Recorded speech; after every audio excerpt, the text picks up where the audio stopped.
Need to stop a Remitly transfer before it goes through? Here's how to cancel smoothly and get your money back.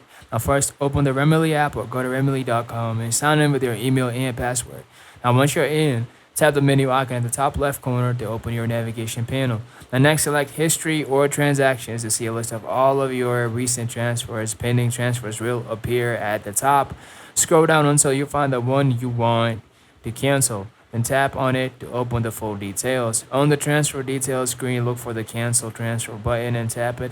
Remitly will ask you to confirm that you want to halt the transaction. Once you confirm, the transfer is immediately stopped.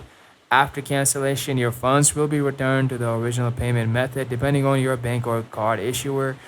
Your card issuer. Now, you should see the refund within a few hours to a few business days. You can always revisit history to check the status of your refund.